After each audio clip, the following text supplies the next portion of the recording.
Olá, tudo bem? Vamos retornar à economia, agora com um foco maior na macroeconomia. Observando a macroeconomia, nós iremos dar o início à nossa aula com a parte de inflação, né? Vamos trabalhar inflação. Então, o que seria inflação? O que vem a ser inflação? A inflação vem a ser o aumento contínuo e generalizado nos preços. Os preços aumentam por semana, por quinzena, por mês. Esse aumento ele é generalizado, significa dizer que não acontece só num setor, numa atividade, na alimentação, mas acontece também no vestuário, na habitação, nos serviços, né? Então, isso é o que vai caracterizar a inflação. E a inflação, quer dizer, esse aumento generalizado e contínuo dos preços, esse aumento ele é medido, né? Ele é medido por alguns institutos que nós temos aqui credenciados. Nós temos o IBGE, nós temos a Fundação Getúlio Vargas, nós temos o DIEESE. Esses institutos, eles têm metodologias próprias para avaliar essa elevação de preços. Tá? Então, cada instituto tem uma metodologia para avaliar, para medir essa elevação nos preços. Ocorre também que dentro desses institutos nós temos vários índices diferenciados. Nós temos índice que mede a construção civil, então todos os componentes, todas as variáveis de preço, elas se referem à construção civil, como por exemplo, ele vai medir a variação do preço do cimento, da areia, da telha e compor o índice da construção civil, que deverá ser utilizado, né, pelas construtoras, por quem faz uso desses serviços. Dentro do próprio IBGE, nós temos também o índice de preço ao consumidor amplo, né? Então, ao consumidor, a pessoa física, nós temos por atacado, enfim, nós temos uma infinidade de índices, de indicadores que serve para avaliar a variação de preços dentro de determinado setor, dentro de determinado segmento. Tá? Então, isso é o que vai fazer com que a gente possa medir. Nos contratos existentes, vai existir alguma regra sobre a variação desses preços. E aí ele vai dizer qual o índice que ele vai ter como oficial para medir, para reajustar esse preço durante um determinado período de tempo. Tá? Então, a inflação vem a ser isso e é medida por esse índice. Essa inflação, ela causa alguns transtornos. Vamos ver, vamos olhar aqui no nosso slide, vem para cá para a gente observar o que ela causa. Então, a inflação, ela causa um problema aí, a gente está observando na distribuição de renda, né? As pessoas que recebem o salário, elas são prejudicadas, mais prejudicadas, porque ela tem a perda do poder aquisitivo, uma vez que o seu salário, ela geralmente recebe ao final do mês, e durante todo o mês, esses preços, os preços dos alimentos, o preço do vestuário, dos serviços, eles aumentam durante esse mês. Nós temos também um problema com a inflação referente à balança de pagamentos, né? A balança de pagamentos, ela registra todos os pagamentos que efetuamos para o resto do mundo e tudo que nós recebemos do resto do mundo. Afeta, porque se o nosso produto fica mais caro, né, consequentemente, imaginando um câmbio fixo, aí nós teríamos problemas de vender o nosso produto, isto é, nós teríamos problema de vender a mercadoria e de receber dólar. Então, haveria um desequilíbrio nessa balança de pagamento. As expectativas, né, ela influencia muito. Você sabe que o produto, que algo vai aumentar de preço, isso cria uma certa expectativa na atividade econômica e mexe também com os mercados de capitais, né? Há também uma ilusão monetária de que o dinheiro é corrigido pela inflação. Se você colocar na poupança, ele vai estar rendendo, né? Causa todos esses transtornos. Então, nós vamos observar no slide seguinte que essa inflação, ela tem alguns tipos. Vem para cá para a gente conversar aqui. Quais são os tipos de inflação existentes? Basicamente, nós temos três tipos de inflação. Duas geralmente caem no concurso, né? É a chamada inflação de demanda e a inflação de oferta. Existe também a inflação inercial, a hiperinflação. Mas vamos focar nessas duas, né? E depois dar um conceito mais ampliado da inflação inercial. Vem para cá, me acompanha aqui para a gente observar a inflação de demanda. Então, a inflação de demanda, o slide está mostrando que, como o próprio nome fala, ela é ocasionada por quem? Ela é ocasionada pelo excesso de demanda. Pelo excesso de demanda. Significa dizer que está existindo uma maior procura na atividade econômica. E essa maior procura na atividade econômica deve estar gerando o aumento de preços. Como isso pode ocorrer? O que é que deve ocorrer? O que é que deve acontecer com isso? E aqui ele mostra, ele tem um gráfico, né, que ele vai mostrar para vocês como isso ocorre. Nós temos os preços aqui, nesse eixo, que nós chamamos nível geral de preço. Nós temos o produto, né, na atividade econômica, a produção. Aqui, nessa curva, é a curva chamada de oferta do produto, a oferta agregada, e aqui a demanda agregada, é a procura por todos os bens e serviços. Caso haja um aumento da demanda agregada, essa demanda agregada vai se deslocar para a direita. Então, ela sairia de DA0 para DA1. Ela saindo de DA0 para DA1, o preço que anteriormente era esse, o P0, ele passará a ser P1. Então, ocorrerá uma elevação de preço em função de quê? Da aquisição de bens e serviços. O produto na economia ele vai se deslocar. E por que isso ocorre? O que é que deve ter gerado esse aumento da demanda?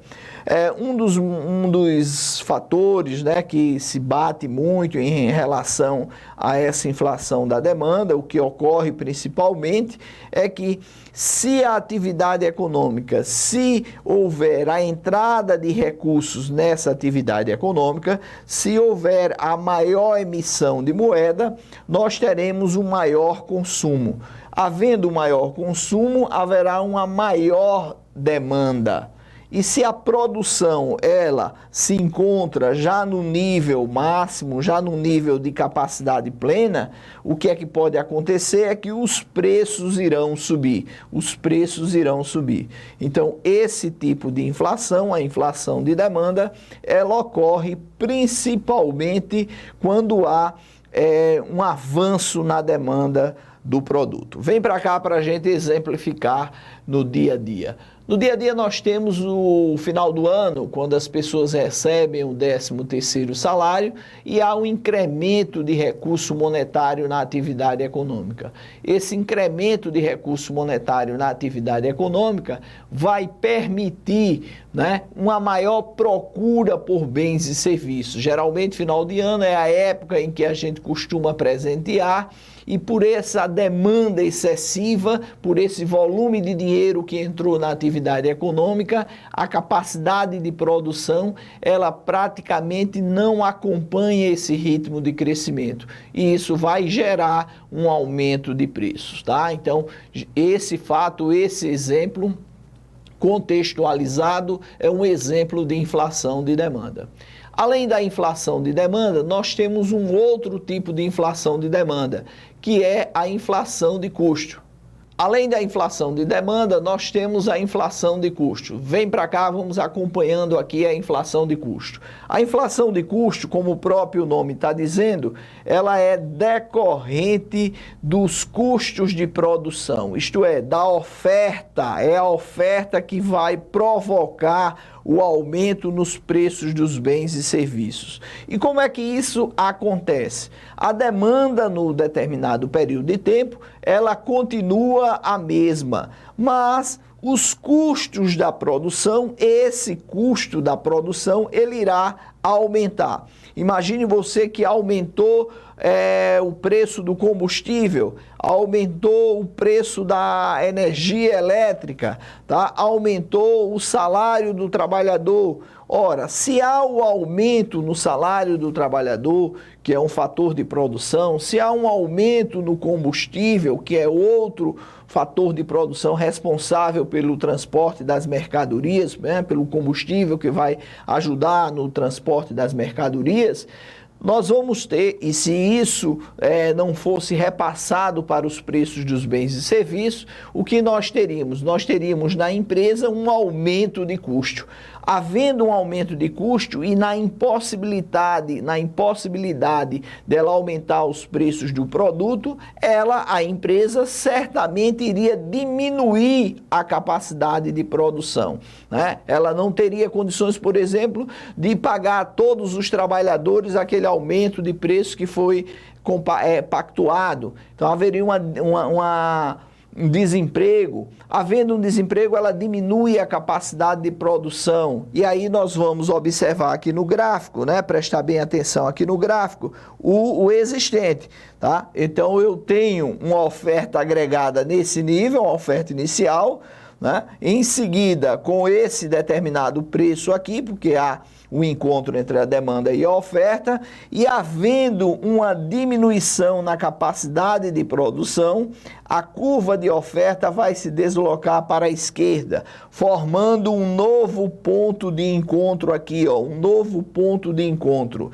Esse novo ponto de encontro reflete um novo preço, um preço maior do que o anterior, gerando com isso o que nós denominamos de inflação. E essa inflação foi ocasionada em função de um deslocamento da oferta, né? Esse deslocamento da oferta se deu porque as empresas diminuíram a capacidade produtiva, né, em função dos custos, dos insumos que tiveram um aumento durante um determinado período de tempo. Então vem para cá para a gente observar um outro exemplo que possa melhor fazer com que você compreenda essa atividade, tá? Então a inflação de demanda nós vimos que é causada pela procura. Geralmente essa procura em excesso, ela é em função de um aumento dos meios monetários, do dinheiro, da quantidade de dinheiro em circulação. A produção não acompanha e muita gente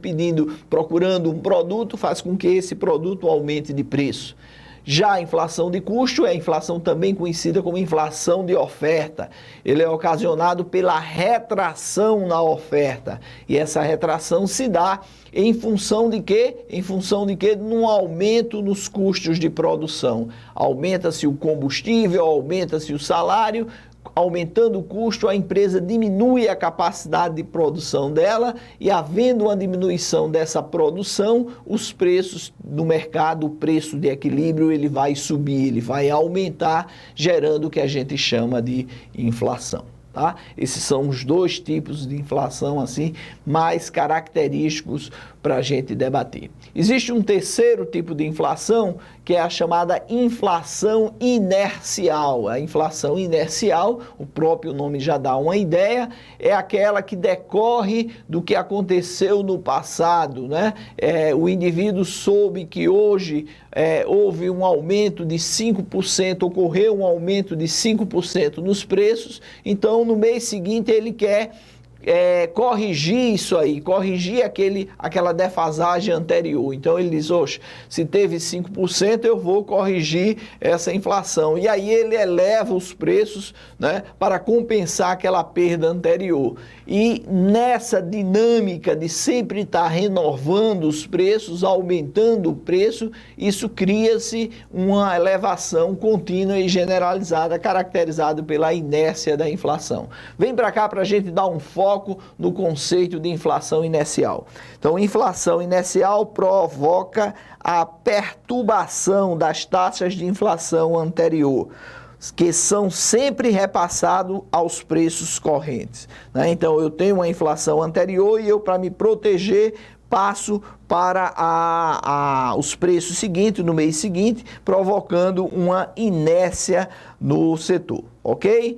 Vamos lá. Vamos ver também agora, acompanhando aqui o nosso slide, o que é que acontece com a inflação, já que nós caracterizamos a inflação, mostramos onde ela é medida, tá? O que é que isso tem a ver com o governo, o que é que causa com o governo. Vem para cá para a gente pegar uma explicação legal.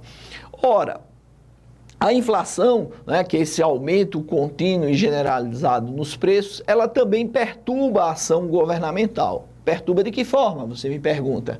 O governo, ele tem o monopólio na emissão de moeda. Tá? A emissão de moeda pertence ao governo, é ele que controla isso aí. Só ele controla essa emissão de moeda. E quando ele controla essa emissão de moeda, vai existir um problema, caso tenha a inflação, né? Ele emite a moeda, ele emite os meios monetários, coloca em circulação, e quando há uma cobrança do governo em função de um imposto existente, imagine você está... vai pagar o seu imposto de renda, e aí geralmente o imposto de renda, a data limite é final do mês de abril, né? Então, o que você está devendo do mês anterior, você vai pagar, vai ajustar suas contas com o governo em abril do mês seguinte. Esses 4 meses, né, se existe inflação, o governo começa a perder recursos, porque o dinheiro que ele vai receber em abril, né, não tem o mesmo poder de compra do que ele receberia se fosse em dezembro do ano anterior. Tá? Então a inflação ela corrói, né, os recursos do governo, e isso também causa alguns problemas. Vamos agora para a definição e analisar esse aspecto que nós falamos. Então, a receita para o governo, devido ao monopólio que possui sobre a emissão da moeda, sobre as emissões de moeda, né? O governo faz isso para pagar o seu compromisso existente. E toda vez que o governo emite essa moeda, já que ele tem alguma dívida e para sanar aquela dívida ele imprime essa moeda, ele gera mais moeda na atividade econômica. E ele gerando mais moeda na atividade econômica, ele cria a inflação. Né? E essa inflação criada pelo governo, devido ao excesso de moeda existente, para cobrir o seu déficit, para cobrir as suas dívidas, a um custo zero, ela é chamada de imposto inflacionário. Então, esse imposto inflacionário, ele é decorrente justamente isso, né, do governo emitir moeda para cobrir o seu déficit. Então, ele emite, os preços aumentam, e quando esses preços aumentam, a gente considera que esse aumento de preço, essa perda do poder aquisitivo da população, é um imposto, tirou dinheiro das pessoas. E aí a gente é denominado de imposto inflacionário. E aí nós temos também um outro item que nós começamos a conversar, que é a senhorinhagem. Senhorinhagem é que, como o governo ele tem um monopólio na emissão da moeda, né, ele tem esse custo da moeda, ele é colocado à disposição da população a zero. Né? É um custo que o governo tem a zero, então ele não paga nada por isso aí. E quem paga é a população, porque os preços aumentam. Então esse é um exemplo da senhoreagem, a arrecadação que o governo tem, né, em função desse monopólio na emissão da moeda. Um outro efeito que a gente colocou aqui também sobre a inflação é o chamado efeito Tanzi, muito conhecido, efeito Tanzi, né? Efeito Oliveira-Tanzi, mas ele é conhecido como efeito Tanzi, para simplificar. E o que é o efeito Tanzi? É o que o governo perde receita em função da desvalorização que sofreu a moeda. Como assim? Aquele exemplo que eu falei para você, você tem um imposto, né, e vai receber esse recurso do tempo em que cometeu lá o ato, até o momento que o governo arrecada, existe um lapso temporal, e nesse lapso temporal, havendo uma inflação, você perde a capacidade de receber esse recurso não vai ter mais aquele poder de compra, né? Isso causa o chamado efeito Tanzi, né? O efeito Tanzi, ele é decorrente disso. O governo perde receita por desvalorização da arrecadação. E isso vai gerar essa perda de receita, um aumento, né, do déficit do governo. Esse aumento vai fazer com que o governo queira arrecadar mais para cobrir esse déficit. E esse desejo de arrecadar mais para cobrir o déficit vai gerar mais inflação em função de que o governo emite essa moeda de forma desordenada, tá? Então esses são alguns exemplos existentes com a inflação. Agora vem para cá para a gente explicar um pouquinho, conversar um pouquinho sobre a curva de Phillips, né? O que é essa curva de Phillips? Como é que ela funciona? A curva de Phillips, ela vai mostrar uma relação inversa, tá? Uma relação inversa entre inflação e taxa de desemprego. Então, ela vai mostrar essa relação.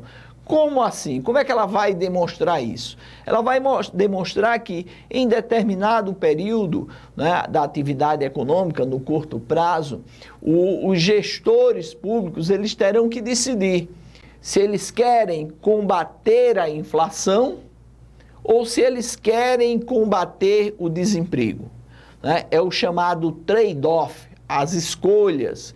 Por que isso? Porque ele mostra isso.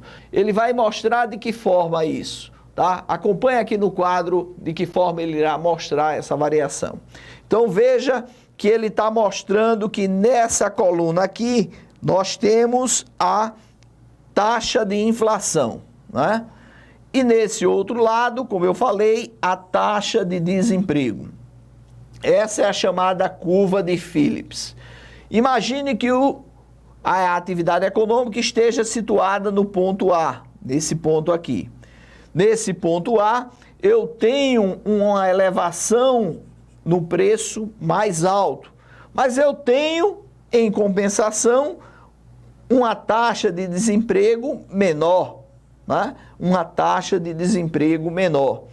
Neste outro ponto B, o meu desemprego já aumentou, enquanto que os preços, a taxa de inflação, caiu, né? E por que isso se dá? O que é que está ocorrendo? Que elemento nós temos para justificar isso aí?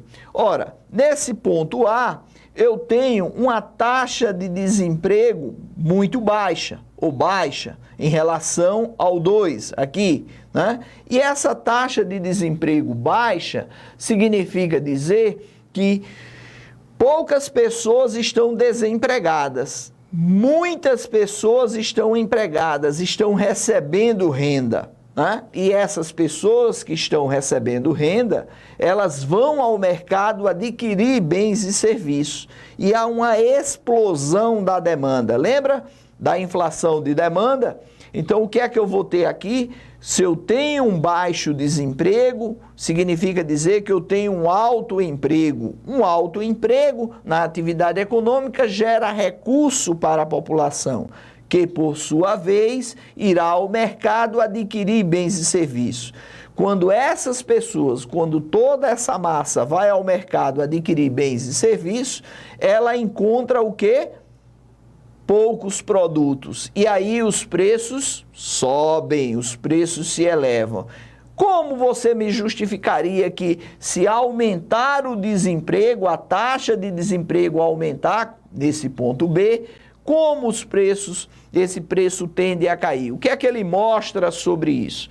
Ele vai dizer o seguinte, se você aumentou o desemprego, significa dizer que as pessoas, elas estão sem renda, sem emprego. Se as pessoas estão sem emprego, essas pessoas não irão adquirir os bens e serviços, ou diminuirão, né, aquela vontade de comprar os bens e serviços. E essa diminuição vai gerar uma queda nos preços dos bens e serviços, tá bom? Então, a curva de Phillips, né, cai no concurso muito isso, ela mostra a relação inversa entre a taxa de inflação e a taxa de desemprego. O governo, o gestor público, ele tende a escolher se ele quer combater a inflação seria mais baixa, mas em compensação ele teria um alto nível de desemprego. Ou se ele prefere, na economia, combater o desemprego, mas ele teria que conviver com uma inflação mais alta. Tá? Então, como a curva de Phillips, ela está mostrando essa relação e o que tem a ver isso com o salário. Então, nós vamos observar aqui uma situação, né, em que nós temos os aumentos de salário nesse eixo aqui, a explicação para isso, e a taxa de desemprego, né, nesse momento. E de repente a gente tem uma chamada taxa de desemprego natural, normal, né? Essa taxa normal, haveria um equilíbrio no salário em torno de zero, tá? Não haveria aumento. E ele explica o seguinte, ó, maiores aumentos salariais só é possível com a taxa de desemprego menor e vice-versa. Então, eu só vou conseguir aumentar os salários, aqui ó, o aumento dos salários subindo, se o meu desemprego estiver menor, tá? Quanto menor o desemprego, maior a capacidade que você tem para exigir o maior salário. Por quê? Vem para cá para a gente dar uma olhada. Ora, se na atividade econômica eu tenho poucas pessoas desempregadas, o que na economia chama exército industrial de reserva, né? Eu tenho poucas pessoas, é possível que eu possa pleitear um aumento salarial, já que o meu patrão, ele não terá condições de encontrar um profissional tão capacitado quanto eu nesse mercado, porque o mercado não existe ninguém disponível. Então, a partir do momento em que eu tenho um nível de desemprego muito baixo, as categorias elas conseguem pleitear aumentos salariais significativos. Já ao contrário, quando eu tenho uma situação de mercado onde existe muita gente desempregada, o que é que vai acontecer com isso? Eu não tenho força para pleitear aumentos salariais, tá? Então, os aumentos salariais serão menores. É isso que essa curva quer dizer. Vamos focar mais uma vez nela para a gente poder entender. Então, a mão de obra estar em melhor posição para pedir aumento de salário quando está sendo muito requisitada, que é o caso do desemprego e zero de desemprego. Quando não está sendo requisitada, aceita menor salário para continuar empregada. É uma situação em que haveria uma depressão na atividade econômica. Eu não tenho como exigir maiores salários, porque eu tenho muitas pessoas desempregadas nesse mercado. Ok? Vamos dar sequência a alguns exercícios para que a gente possa contabilizar o nosso conhecimento. Ok? Aqui eu tenho uma questão onde ele pergunta sobre o efeito Oliveira-Tanzi. O que é que a gente acha aí desse efeito Oliveira-Tanzi? Ele diz, o efeito Oliveira-Tanzi estabelece que a receita fiscal é positivamente afetada pela inflação, devido ao imposto inflacionário. Correto, né? O efeito Oliveira-Tanzi diz que o governo ele perde na arrecadação, né, em função da inflação. A inflação corrói a arrecadação do governo e o governo emite moeda, criando um imposto inflacionário. Então, essa questão aqui ela é verdadeira, ela mostra essa relação. A outra questão aqui é uma questão relativa à fiscal de renda do Acre, da Receita Estadual. Ele diz o seguinte: diversos tipos de inflação historicamente registrado estão associados a diferentes teorias e apresentam causas e características próprias. A inflação inicial, por exemplo, caracteriza-se por uma, aí ele diz, flexibilidade permanente no processo de alta de preços, perda progressiva da memória inflacionária, tentativa contínua de manutenção dos preços relativos, desindexação sistemática dos contratos e obrigações gerais. Claro que não, essa está muito fácil, né? Essa aqui é a letra C, uma tentativa de você reajustar os preços contínuas, de manter os preços que foram defasados anteriormente. Então, é aquela inflação inicial que um elemento vai puxando o outro. Pois bem, meus amigos, na aula de hoje nós trabalhamos a inflação. Observamos o conceito de inflação, observamos como ela é medida, essa inflação, os tipos de inflação, quais são as consequências que a inflação dá a toda a atividade econômica, não é? E com isso nós podemos entender a vida do brasileiro quando ele está submetido a essa elevação contínua e generalizada de preços, conhecida como inflação, ok? Foquem nos estudos e até a próxima aula.